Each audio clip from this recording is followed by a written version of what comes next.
a powerful topic, PowerShell. Sorry, dad joke. I just couldn't resist.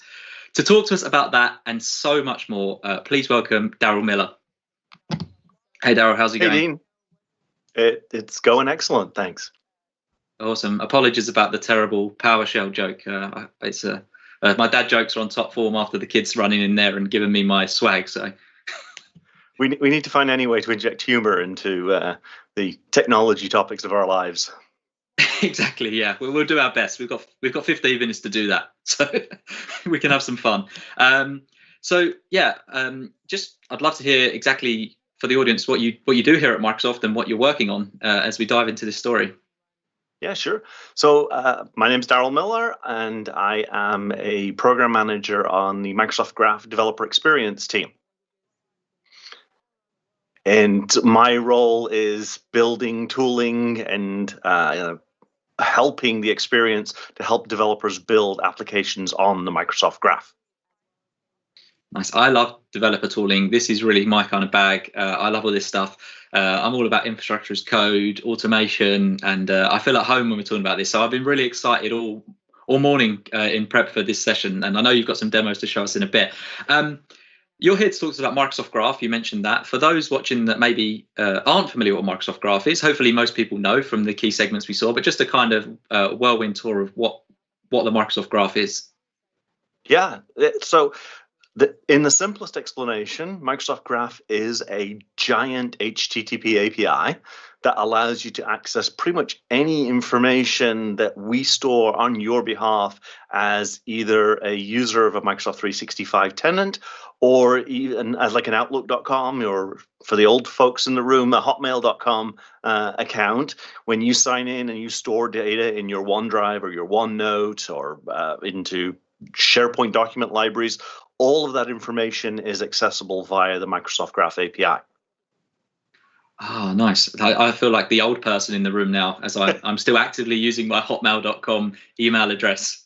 I'm just waiting awesome. The onslaught of emails now. I won't give you the full address live. And you're here to talk to us specifically today about PowerShell for Microsoft Graph. So tell us a little bit more about that. So here's the challenge is Microsoft Graph, because it is so large, what has happened over the years is there have been a few different PowerShell libraries that have been created. Obviously, for areas like Intune, it was super important that there be a PowerShell library. There has been the security API created a PowerShell library. Obviously, there's the AAD PowerShell libraries that gets a ton of use. So we've had different teams build different PowerShell libraries. And then, of course, the community stepped up. And there has been built community efforts around creating PowerShell libraries to fill in the gaps. But Microsoft Graph keeps growing and growing, and it's a significant amount of community effort in order to be able to cover the full surface area. So because one of the things that I own in the developer experience team is all the SDKs, so we already have tooling to be able to generate libraries that can access all the SDKs in different languages: C#, Java, JavaScript, Python, PHP. We decided we should take on this role of producing PowerShell libraries across all of the Microsoft Graph. So there would be one module, one access token, so one sign-in experience, and you'd be able to just get the full set of benefits across all the Graph from one library. Nice, and you can see me smiling here. I've played around with some of the Graph stuff before, and like you say, there's been an enormous and fantastic effort both from various teams at Microsoft and the community. But it is a little fragmented, right? And my face lit up when you mentioned the single token experience. So that's great that we've got that. And then how do you achieve this? How do we do one Microsoft Graph PowerShell module? How do we do that? Yeah, so the power of metadata, fortunately, we generate our current SDKs off a big chunk of XML metadata, which is in a format called CSDL, or Conceptual Schema Description Language. And so we have tooling that does that. But about a year and a half ago, I heard about a project that was going on over in the Azure division. There's a tooling called AutoRest. which does a lot of the generation for Azure SDKs, and they were building a generator that would generate PowerShell modules, because in the past, all the Azure PowerShell modules were handcrafted as well. And so I started following that project, and we decided, okay, let's give this a try. But in order to be able to use AutoRest, we needed a different description format called OpenAPI. It just so happens I'm fairly familiar with OpenAPI and I'm involved in that specification. So I had some tooling, and we built some more tooling that would convert the the CSDL into OpenAPI, which we then feed into AutoRest, and out pops a whole bunch of PowerShell commandlets. So now, as we have new changes to the Microsoft Graph, and those go out weekly, we now have a CI/CD process that will automatically detect there are new changes and generate new PowerShell commandlets for the new graph. So we do this for both the V1 of Graph and the beta of Graph, and we're going to be able to stay up to date with all those new capabilities that are being added to Microsoft Graph. Oh, I love that. That's awesome. So there's I love how meta that is as well. You're talking about your team creates developer tooling, and you're using tooling to create the tooling, right? I love that. Yes. There's and that's really useful for people to be able to know that this is going to stay up to date, right? Because it's built straight off the top of the OpenAPI spec for Microsoft Graph. Yeah. I love that.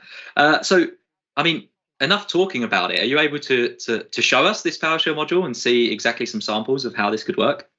Absolutely. So let me pull up our favorite Windows terminal, and it's once you've gone through the sign-in dance, and I'll show you a little bit more about that in a second. But it's as simple as doing connect graph, right? We followed the similar to the AZ process, but it's going to ask us to do this little sign-in dance. I'm just going to hop over to here. Nice. This is the device code flow that people might be familiar with. This is the device code flow. The Azure CLI, etc. Yeah. Yeah. So I just need to go to the akms.device login. Let me just switch over to profiles. We have so many useful features in Edge logging now. Paste that in. And I'm going to sign in. Fortunately, it remembers my password. And we're just going to hop back to there. So now we're in. We can now start partying on that data. We can go get a list of users in the tenant. We can go and get information about our organization. So obviously we can use all the standard format list, be able to see all the information here about we can see assigned plans, we can see assigned licenses, we can go get information about groups. There are thousands of PowerShell commandlets. Obviously, we don't have time to go through a whole load of things, but you can get at those root level entities. And then, so if I go back to user here for just 1 second and grab one of these users, and then I can get, because the Microsoft Graph is a lot about relationships. So when we're interested in the relationship between data, we just do this. But instead of going and getting MG user, we're going to go and say, go and get join group or join team. So now I can see the teams that a particular user is a member of. This particular guy only has one, but that's how you start to be able to navigate through the data. Now, the way that you can find out more is you go and pull down our GitHub repo, because we do all this open source. So I'm going to go into here, and when you pull in this repo, we have a whole bunch of samples that will guide you through the process. So installing the modules, it's as simple as saying install module Microsoft Graph. You can go see the commands that are available. Connecting to Graph, there's one little extra piece of information when working with the Graph. You need to consent to actually say PowerShell is allowed to do this with my data. So you tell it what you need to do, and you'll go through a consent dialog.